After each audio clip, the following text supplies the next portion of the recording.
ನಮಸ್ಕಾರ ಸ್ನೇಹಿತರೆ. ನಾ ಕರ್ನಾಟಕದ ಮೌಲ್ಯಾಧಾರಿತ ರಾಜಕಾರಣದ ಕೊನೆಯ ಕೊಂಡಿಯಿಂದ ಅಧಿಕಾರದಿಂದ ದೂರ ಸರಿಯುವ ಸಮಯ ಬಂದೊದಗಿದೆ. ನಾನಿಲ್ಲಿ ಮಾತಾಡೋಕ್ಕೆ ಬಂದಿರತಕ್ಕಂಥ ವಿಷಯ ಏನಂತಂದರೆ, ಕರ್ನಾಟಕದ ಹೆಮ್ಮೆಯ ಮುಖ್ಯಮಂತ್ರಿಗಳಾದ ಶ್ರೀಯುತ ಸಿದ್ದರಾಮಯ್ಯನವರು ಇಂದು ಮುಖ್ಯಮಂತ್ರಿ ಸ್ಥಾನಕ್ಕೆ ರಾಜೀನಾಮೆ ಕೊಡುವ ಸಂದರ್ಭ ಬಂದೊದಗಿದೆ. ಕರ್ನಾಟಕದ ಪಾಲಿಗೆ ಅತ್ಯಂತ ಹೆಚ್ಚು ವರ್ಷಗಳ ಕಾಲ ಮತ್ತು ಅತ್ಯಂತ ದೀರ್ಘಕಾಲ ಮುಖ್ಯಮಂತ್ರಿಯಾಗಿ ಆಡಳಿತ ನಡೆಸಿದ ದಾಖಲೆಯು ಕೂಡ ಅವರ ಹೆಸರಲ್ಲಿದೆ. ಕರ್ನಾಟಕದ ಮಟ್ಟಿಗೆ ವರ್ಣರಂಜಿತ ರಾಜಕಾರಣಿ, ಸುದೀರ್ಘ ಸೇವೆ ಸಲ್ಲಿಸಿದ 4 ದಶಕಗಳಷ್ಟು ಸೇವೆ ಸಲ್ಲಿಸಿದ ರಾಜಕಾರಣಿ ಮತ್ತು ಅದೃಷ್ಟದ ರಾಜಕಾರಣಿ ಅಂತ ಹೇಳಲೂಬಹುದು. ಏಕೆಂತಂದರೆ ತಾವು ಒಂದು ಪಕ್ಷದಿಂದ ಇನ್ನೊಂದು ಪಕ್ಷಕ್ಕೆ ಬಂದು ಅತಿ ಕಡಿಮೆ ಸಮಯದಲ್ಲಿ, ಅಂದರೆ 2008 ವರ್ಷದಲ್ಲಿ 7 ವರ್ಷದಲ್ಲಿ ಮುಖ್ಯಮಂತ್ರಿಯಾಗಿದ್ದು, ಮತ್ತು ತಾವು ಚುನಾವಣಾ ರಾಜಕೀಯದಲ್ಲಿ ಇರುವಷ್ಟು ದಿನ, ಅಂದರೆ ತಾವು ಗೆದ್ದ ಸಮಯದಲ್ಲೆಲ್ಲ ಒಂದು ಅಧಿಕಾರವನ್ನು ಅನುಭವಿಸಿದ ರಾಜಕಾರಣಿ. ಅದು ವಿರೋಧ ಪಕ್ಷದಲ್ಲಿದ್ದರೂ ಕೂಡ, ವಿರೋಧ ಪಕ್ಷದ ಸ್ಥಾನ ಎಂಬ ಸಾಂವಿಧಾನಿಕ ಜವಾಬ್ದಾರಿಯನ್ನು ನಿಭಾಯಿಸಿದ ರಾಜಕಾರಣಿ ಅಂದರೆ ಅದು ಸಿದ್ದರಾಮಯ್ಯನವರು. ಅವರ 2ನೇ ಅವಧಿಯ ಆಡಳಿತ ಅವರ ಅನುಯಾಯಿಗಳು ಕೂಡ ಅಷ್ಟು ತೃಪ್ತಿ ತಂದಿಲ್ಲ ಅಂತ ಹೇಳ್ಬೋದು. ಆದರೆ 1ನೇ ಅವಧಿಯ ಆಡಳಿತ ಅತ್ಯಂತ ಅಮೋಘವಾದದ್ದು. ಯಾಕೆಂದರೆ ಕರ್ನಾಟಕದ ಪಾಲಿಗೆ ಅದು ಸುವರ್ಣಯುಗವಾದದ್ದು ಅಂತ ಹೇಳಿ ಅವತ್ತಿನ ಅವರ ರಾಜಕೀಯ ವಿರೋಧಿಗಳು ಕೂಡ ಅದನ್ನು ಒಪ್ತಾರೆ.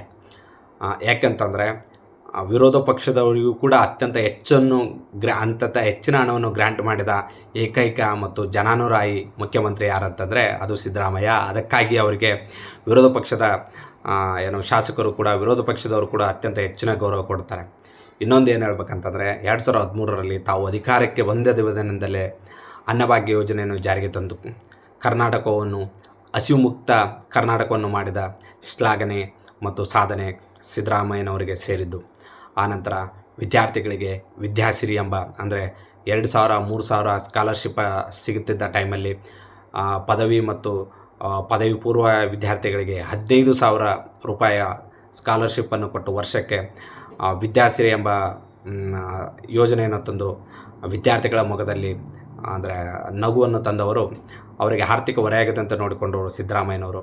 ಕರ್ನಾಟಕದಲ್ಲಿ ಇವತ್ತು 22 ಮೆಡಿಕಲ್ ಕಾಲೇಜುಗಳಿದ್ದಾವೆ ಅಂತಂದರೆ, ಸರ್ಕಾರಿ ವೈದ್ಯಕೀಯ ಕಾಲೇಜುಗಳು ಅದರಲ್ಲಿ 12 ಮೆಡಿಕಲ್ ವೈದ್ಯಕೀಯ ಕಾಲೇಜುಗಳು ಸಿದ್ದರಾಮಯ್ಯನವರೇ 2013ರಿಂದ 2018ನೇ ಪೀರಿಯಡ್ನಲ್ಲಿ ತಂದಿದ್ದಾರೆ. ಈಗೂ ಕೂಡ 12 ಹೊರತುಪಡಿಸಿ 6 ಮೆಡಿಕಲ್ ಕಾಲೇಜುಗಳ ಭದ್ರಬೋನಾದಿಯನ್ನು ಹಾಕಿದ್ದಾರೆ. ಮತ್ತೊಂದು ಏನು ಹೇಳಬೇಕಂತಂದರೆ, ಅವರ ಕಾಲದಲ್ಲಿ ಎರಡು ಸರ ಸತತವಾಗಿ 2 ಸಾರಿ ಇಡೀ ಸ್ವತಂತ್ರ ಭಾರತದ ನಂತರ ಯಾರೂ ಯಾವ ರಾಜ್ಯ ಮಾಡದ ಸಾಧನೆ ಅಂತಂದರೆ, ಸಾರಿಗೆ ವಿಭಾಗದಲ್ಲಿ ಸತತ 2 ವರ್ಷಗಳ ಕಾಲ ಪ್ರಥಮ ಪ್ರಶಸ್ತಿಯನ್ನು ಪಡೆದಂಥ ಒಂದು ಸಾಧನೆ ಕೂಡ ಇವರ ಹೆಸರಿನಲ್ಲಿದೆ. ಮತ್ತು ಕರ್ನಾಟಕದ ಪಾಲಿಗೆ SC/ST ಅವರ ಪಾಲಿಗೆ ಕಾಂಟ್ರಾಕ್ಟ್ ಯೋಜನೆಗಳಲ್ಲಿ SC/ST ಅವರಿಗೂ 50% ಮೀಸಲಾತಿಯನ್ನು ತಂದುಕೊಟ್ಟ ಸಾಧನೆ, ಮತ್ತು ದಲಿತ ಪರಿಶಿಷ್ಟ ಜಾತಿ ಮತ್ತು ಪಂಗಡಗಳಿಗೆ ಅನುಸಾರವಾಗಿ ಅವರ ಜನಸಂಖ್ಯೆಗೆ ಅನುಸಾರವಾಗಿ ಬಜೆಟ್ನಲ್ಲಿ ಅನುದಾನ ಮೀಸಲಿಟ್ಟ ಏಕೈಕ ಮುಖ್ಯಮಂತ್ರಿ. ಕೃಷಿಕರಿಗೆ 3 ಲಕ್ಷ ಬಡ್ಡಿ ರಹಿತ ಸಾಲ ಕೊಟ್ಟರು. ಆಮೇಲೆ ಮುಂತಾದ ಯೋಜನೆಗಳನ್ನು ಮಾಡಿದರು. ಕರ್ನಾಟಕದಲ್ಲಿ FDI ಇನ್ವೆಸ್ಟ್ ಅವರಿದ್ದ ಕಾಲದಲ್ಲಿ FDI ಇನ್ವೆಸ್ಟ್ಮೆಂಟ್ ಕೂಡ ಹಾಗೇ ಆಯಿತು. ಒಂದು ಕೈಗಾರಿಕಾ ವಿಷಯದಲ್ಲೇ ತಗೊಳ್ಳಿ, ಜಲಸಂಪನ್ಮೂಲ ಎತ್ತಿನ ಹೊಳೆಯನ್ನು ಮಾಡಿದರು. KC ವ್ಯಾಲಿ ನೀರನ್ನು ಕೊಟ್ಟರು. 2 ಸಲ ಫಿಲ್ಟರ್ ಮಾಡಿ KC ವ್ಯಾಲಿ ನೀರನ್ನು ಕೊಟ್ಟರು. ಎತ್ತಿನ ಹೊಳೆ ಯೋಜನೆಯನ್ನು ತರಿಸಿದ್ರು. ಅರಸೀಕೆರೆಗೆ ನೀರೇ ಬರೋದಿಲ್ಲ ಅಂತಂದರೆ ಅರಸೀಕೆರೆ ಅಂತ ಪ್ರದೇಶದಲ್ಲಿ ಕೊಟ್ಟರು. ಅವರಿಗೆ ಯಾವುದೇ ವಿಭಾಗದಲ್ಲೂ ಕೂಡ ಕರ್ನಾಟಕ ಅತ್ಯಮೋಘವಾಗಿ ಕಾರ್ಯನಿರ್ವಹಿಸುತ್ತಿತ್ತು. ಕರ್ನಾಟಕದ ಪಾಲಿಗೆ ಅದನ್ನು ಸುವರ್ಣಯುಗ ಅಂತೇಳಿ ಹಲವಾರು ಜನರು, ಅವರ ವಿರೋಧ ಪಕ್ಷದವರು ಕೂಡ ಅದನ್ನು ಒಪ್ಪಿಕೊಳ್ಳುತ್ತಿದ್ದರು. ಆದರೆ ಅವರ 2ನೇ ಬಾರಿ ಆಡಳಿತ ಅದು ತೃಪ್ತಿಕರವಾಗಿರಲಿಲ್ಲ. ಅದಕ್ಕೆ ಇನ್ನೊಬ್ಬ ನಾಯಕತ್ವದ ಉದಯನೂ ಕಾರಣ ಮತ್ತು ಗ್ಯಾರಂಟಿಗಳ ಹೊರೆಯೂ ಕಾರಣ. ಆದರೂ ಕರ್ನಾಟಕದ ಮಟ್ಟಿಗೆ ಅವರು ಅನ್ನರಾಮಯ್ಯ, ಬಡವರ ರಾಮಯ್ಯ, ಕರ್ಣರಾಮಯ್ಯ, ಕನ್ನಡ ರಾಮಯ್ಯ ಅಂತೇಳಿ ಹೆಸರುಗಳಿಸಿದ್ದು ಮತ್ತು ಅಹಿಂದ ರಾಮಯ್ಯ ಅಂತೇಳಿ ಹೆಸರುಗಳಿಸಿದ್ದುಕೊಂಡಿದ್ದು ಅದು ಅವರ ಅತ್ಯಂತ ದೊಡ್ಡ ಸಾಧನೆ ಎಂದು ಹೇಳಬಹುದು. ಯಾಕಂದರೆ ಈ ಮೂಲಕ ಕರ್ನಾಟಕದ ಮನದಲ್ಲಿರುವ ಜನತೆಗಳಿಗೂ ಕೂಡ ಅವರ ಮನದಲ್ಲಿ, ಅವರ ಹೃದಯದಲ್ಲಿ ಸ್ಥಾನ ಪಡೆದಿದ್ದಾರೆ. ಅವರ ಬಗ್ಗೆ ಎರಡು ಇನ್ನು ಸನ್ನಿವೇಶಗಳಲ್ಲಿ ಹೇಳಬೇಕಂತಂದರೆ, ಒಂದು ಅವರ ಜೀವನದ 2 ಮೈಲುಗಲ್ಲೇನೆಂದರೆ, ಒಂದು ಬಳ್ಳಾರಿಯ ಪಾದಯಾತ್ರೆ. ಅಂದಿನ ಕಾಂಗ್ರೆಸ್ ಯಾವುದೋ ಅಧಿಕಾರದಿಂದ ಅಂದರೆ 2004ರಿಂದ ಅಧಿಕಾರವನ್ನೇ ಪಡೆಯದ ಕಾಂಗ್ರೆಸ್ಸಿಗೆ ಬಳ್ಳಾರಿಯ ಪಾದಯಾತ್ರೆ ಕಾಂಗ್ರೆಸ್ಸಿನಗೆ ಒಂದು ಪುನಶ್ಚೇತನ ಕೊಟ್ಟಿದ್ದು ಬಳ್ಳಾರಿಯ ಪಾದಯಾತ್ರೆ. ಆ ಮೂಲಕ ಗಣಿಧಣಿಗಳ ಸವಾಲನ್ನು ಸ್ವೀಕರಿಸಿ ಅವರಿಗೆ ತೊಡೆತಟ್ಟಿ ಬಳ್ಳಾರಿಯನ್ನು ಪಾದಯಾತ್ರೆ ಮಾಡಿ ಅಂದರೆ ಕಳೆಗುಂದಿದ್ದ ಕಾಂಗ್ರೆಸ್ಸಕ್ಕೆ ಪುನಶ್ಚೇತನ ಕೊಟ್ಟಿದ್ದು ಈ ಬಳ್ಳಾರಿಯ ಪಾದಯಾತ್ರೆ. ಇದು ಅವರನ್ನು ಮುಂದೆ ಮುಖ್ಯಮಂತ್ರಿಯಾಗಿ ತರುವಲ್ಲಿಯೂ ಕೂಡ ಕೆಲಸ ಮಾಡಿತ್ತು. ಎರಡನೇದ್ದೇನಂತಂದರೆ, ಅವರ 75ನೇ ವರ್ಷದ ಜನ್ಮದಿನೋತ್ಸವ. ಅವರ ನಿಜವಾದ ಜನ್ಮದಿನಾಂಕ ಅವರಿಗೇ ಗೊತ್ತಿಲ್ಲ ಅಂತ ಹೇಳಿದರು. ಅವರ ಅಭಿಮಾನಿಗಳೆಲ್ಲ ಸೇರಿ ಮಾಡಿದ 75ನೇ ವರ್ಷದ ಸಿದ್ದರಾಮೋತ್ಸವ. ಈ ವೇದಿಕೆಯಲ್ಲಿ ಒಂದು ವಿಷಯ ಏನು ಹೇಳ್ಬೇಕಂತಂದರೆ, DK ಶಿವಕುಮಾರ್ ಅವರು ಏನಂತ ಹೇಳ್ತಾರಂತಂದರೆ,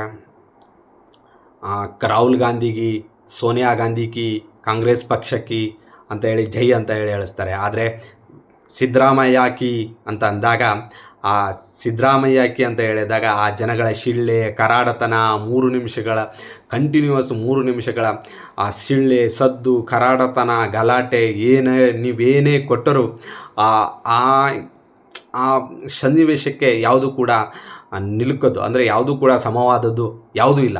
ಅಂದರೆ ಯುವ ರಾಜಕಾರಣಿಗಳಿಗೆ ಯಾರಾದರೂ ಒಬ್ಬ ನಾನು ರಾಜಕೀಯದಲ್ಲಿ ಬಂದು ಸಮಾಜ ಸೇವೆ ಮಾಡ್ತೇನಂತಂದರೆ ಆ ಸನ್ನಿವೇಶ ಅದು ಯಾವಾಗಲೂ ಮೈ ರೋಮಾಂಚನಗೊಳಿಸುವಂಥ ಸನ್ನಿವೇಶವಾಗಿದ್ದೆ. ಈ 2 ಸನ್ನಿವೇಶಗಳು ಅವರ ಜೀವನ ಅಂತಂದರೆ ಅವರು 2 ಸಾರಿ ಮುಖ್ಯಮಂತ್ರಿ ಆಗಲು ಕಾರಣಕರ್ತವಾಗಿದ್ದು. ಕರ್ನಾಟಕದ ಪಾಲಿಗೆ ದೇವೇಗೌಡರು ಮತ್ತು ಯಡಿಯೂರಪ್ಪನವರು ಮತ್ತು ಸಿದ್ದರಾಮಯ್ಯನವರು 3 ಜನ ಮಾಸ್ ಲೀಡರ್. ಆದರೆ ಸಿದ್ದರಾಮಯ್ಯನವರು ಈ ಮಾಸ್ ಲೀಡರ್ ಪೈಕಿ ಅವರು ವಿಶೇಷವಾದ ಸ್ಥಾನ ಗಳಿಸ್ತಾರೆ.